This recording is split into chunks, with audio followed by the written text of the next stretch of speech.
Oi, gente!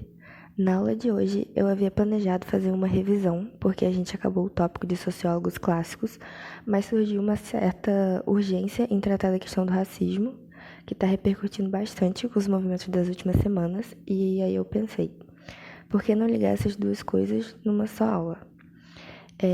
Com o sociólogo Augusto Comte e com a teoria do positivismo, nós temos uma relação totalmente direta e que tem tudo a ver com esses movimentos e com alguns aspectos do racismo atualmente. Porque o pensamento positivista deu, base a diversas teorias racistas que mudaram o rumo da história e das sociedades. Mas mesmo com os sociólogos que a gente já estudou e que não tratam isso de forma direta, a gente pode fazer analogias e entender os aspectos do racismo nessas perspectivas. E daí vão ser só analogias, né? Não serão teorias concretas ditas por sociólogos, mas são coisas que eu vou trazer pra gente pensar até se concorda ou não. Essa aula vai ser dividida em duas partes, porque eu já não gosto de fazer aula grande, porque eu acho um pouco improdutiva, mas além disso, por mais que seja uma revisão, como a gente está nessa proposta de contextualizar o racismo, eu vou falar algumas coisas novas e que são super importantes, então eu queria que vocês absorvessem bem e com calma. Essa aula acho que vai ficar um pouco maior do que as outras, eu acho, né? Não sei. Mas enfim, é bem importante que vocês de fato entendam o que eu disse aqui, para que vocês tenham uma perspectiva um pouco mais ampla dessa questão que está acontecendo atualmente, que é tão urgente. Então, a primeira coisa é a gente lembrar quais são os sociólogos clássicos, que são Auguste Comte, Karl Marx, Emile Durkheim e Max Weber. O primeiro é Auguste Comte, que é considerado o pai da sociologia, né? Um cara que passou pela primeira vez na sociologia como uma disciplina que usa da ciência de determinados métodos científicos para analisar a sociedade. Como é uma revisão, eu vou passar mais rapidamente pelos conceitos que a gente já estudou. E sua principal teoria ou contribuição foi o positivismo, a filosofia positiva, que tem como característica o uso do método científico para estudar a sociedade. Então, visava aproximar a forma de estudo da sociedade com a forma de estudo dos fenômenos da natureza. Buscava a neutralidade do sociólogo, afirmava que era uma ciência neutra de preconceitos, o que vimos na aula dele que não é muito verdade, que na realidade foi uma teoria que só reproduziu a visão de mundo de um burguês. Também aposta no desenvolvimento científico da tecnologia e da ciência, não só como precursor, ou seja, como motivo do desenvolvimento social, como um sinalizador de que aquela era uma sociedade evoluída. Ou seja, desenvolvimento e evolução eram evidenciados pela relação da sociedade com a tecnologia. Também dizia que para que ocorresse essa evolução, esse progresso social, era necessária a existência de um Estado autoritário, rigoroso, que promovesse a ordem. Ou seja, ordem leva ao progresso. Lembre-se da relação com a bandeira do Brasil e com o período de proclamação da República, que o movimento de proclamação da República foi baseado em teorias positivistas. Essa visão de que a sociedade vai evoluindo e nunca regredindo é marcada pela lei dos 3 estágios. O estágio teológico, estágio em que a existência da crença e da religião era predominante e em que a sociedade buscava resposta para os dilemas da vida em questões místicas ou sobrenaturais. Daí, a sociedade teológica evolui para a filosófica, onde as respostas às questões da vida são pautadas mais na racionalidade, mas ainda não são pautadas na ciência, e não existe um desenvolvimento dessa ciência. E por fim, a sociedade evolui para o estágio científico, o estágio positivo, em que a ciência, baseada na observação, seria responsável por produzir o conhecimento humano. Esse é o estágio máximo de desenvolvimento social. Então ele afirma que o caminho natural da história deve ser esse. E isso foi algo que ocorreu especificamente na sociedade europeia naquele período. E o conhecimento que não é pautado na ciência é inferior e menos legítimo.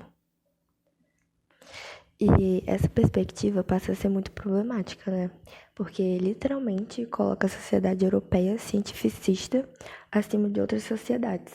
E a partir daí é que surgem teorias raciais que vão ser muito utilizadas e produzir consequências terríveis para diversos povos.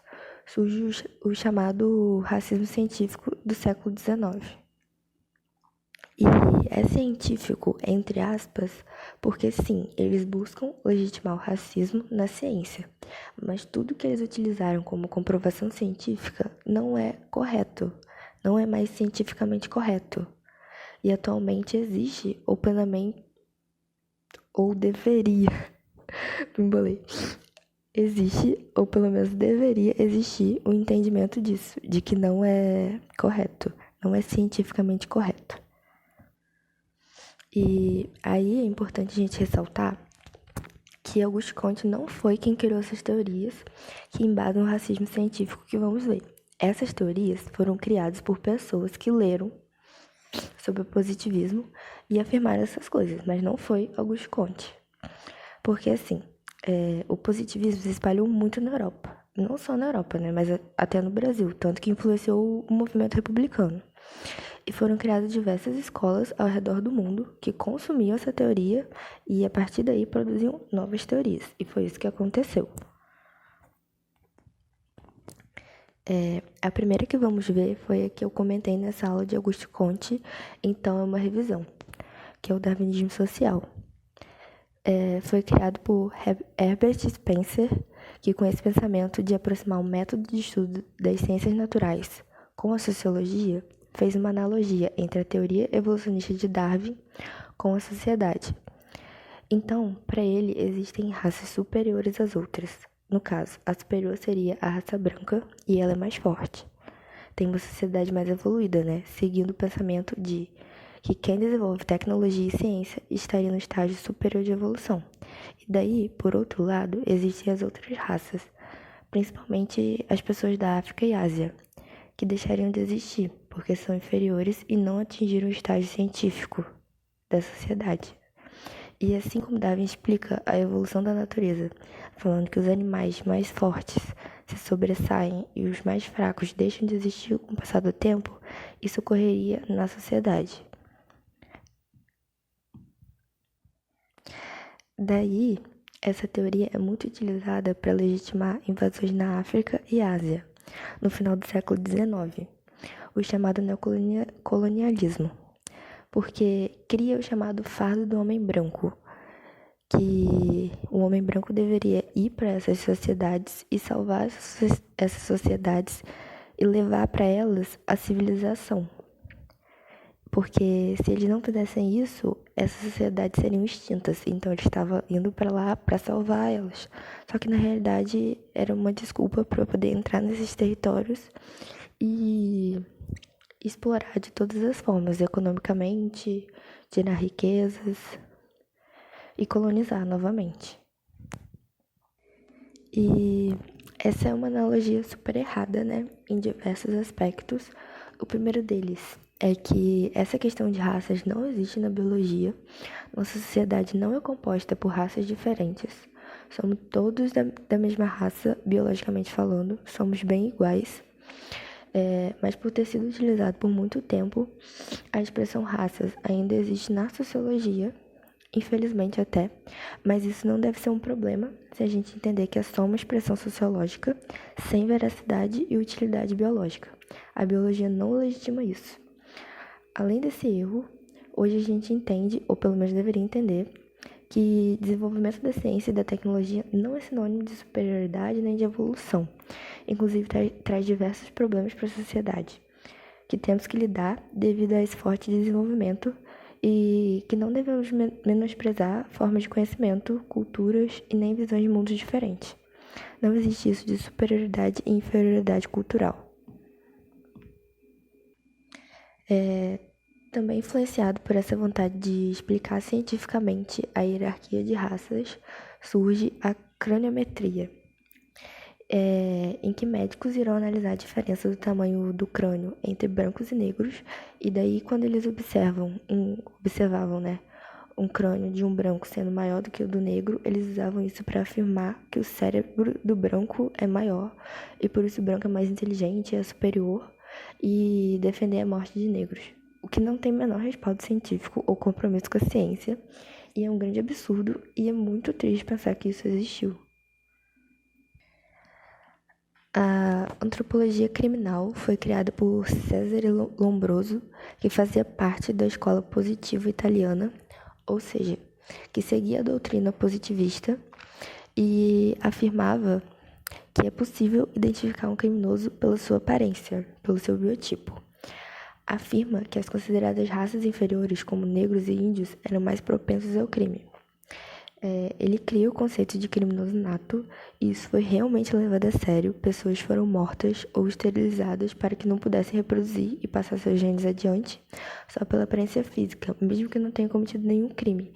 Tipo, para evitar com que ela cometesse um crime, porque já era sabido que no futuro ela ia cometer um crime pela aparência dela. Então, antes que ela cometa o crime, eles matavam ou esterilizavam ela, puniam ela de alguma forma. E isso a gente consegue ver uma influência direta na sociedade e nas organizações sociais, como, por exemplo, na polícia.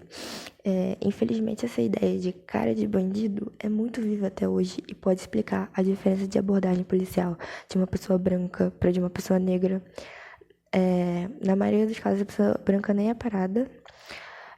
A gente vê a diferença que os jornais tratam pessoas que cometeram um crime, um negro e um branco podem ter cometido o mesmo crime até, que vai sair no jornal de forma diferente e eles levam muitas vezes punições diferentes. A quantidade de negros acusados injustamente é maior e isso é muito triste, né? E olha quanto tempo isso existe e persiste. E aqui tem uma matéria, né, de uma notícia que fala que o medo da violência policial e de acusações injustas é maior entre a população negra do Rio. Fala que existe essa filtragem racial na abordagem policial. Eu botei aqui o link da matéria para vocês lerem tudo. Tem bastante coisa interessante que mostra essa perspectiva. Eu vou disponibilizar o slide e vou ver se eu consigo mandar o link separado também no Google Class. Então, sim, a gente mantém o estereótipo de criminoso nato e isso influencia diversas questões no dia a dia, como a gente pode ver aqui por essa matéria. A próxima ideologia é a eugenia, que buscava melhorar a espécie humana por meio da genética, esterilização ou reprodução controlada. Ela traz a miscigenação como algo ruim e fala como se determinadas características ruins fossem inerentes ao negro ou ao índio. Existem dois tipos.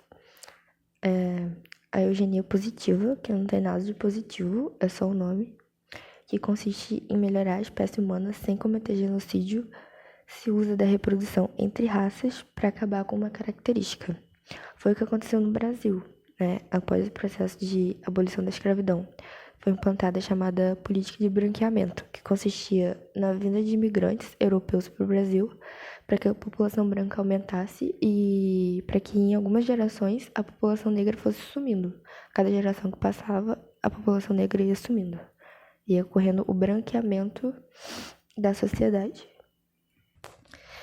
E a eugenia negativa, que queria, entre aspas, né, melhorar a espécie por meio da morte de raças consideradas inferiores. Foi o que aconteceu no nazismo, onde só podiam viver o chamado ariano, que é o branco puro, que não existia, né, mas eles achavam que existia.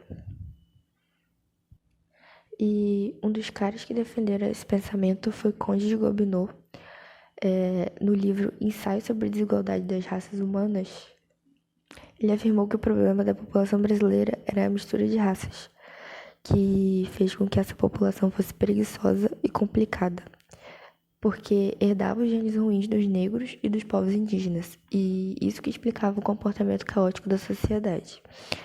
Ele afirmava que caso não houvesse a política de branqueamento, o Brasil estaria fadado ao desaparecimento. E seu livro e sua teoria foram muito utilizados aqui no Brasil, legitimando o processo de preconceito e marginalização dos negros e dos povos indígenas pelo Estado, ajudando em leis e na própria organização social. Um dos exemplos foi a política de branqueamento, né? E aqui a gente vê um quadro que retrata essa política de branqueamento e como ela era planejada.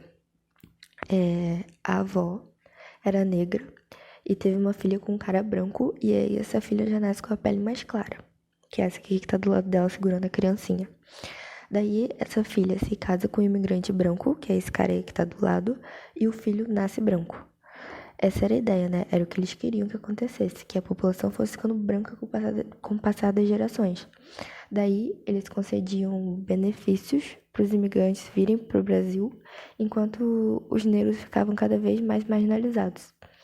E essa ação reflete totalmente na organização do Brasil atual, para que a gente veja um número de negros marginalizados muito grande, porque com o fim da escravidão, ao invés do Estado lançar mão de medidas que incluem ex-escravos na sociedade, o Estado, na verdade, planejava uma forma de acabar com eles.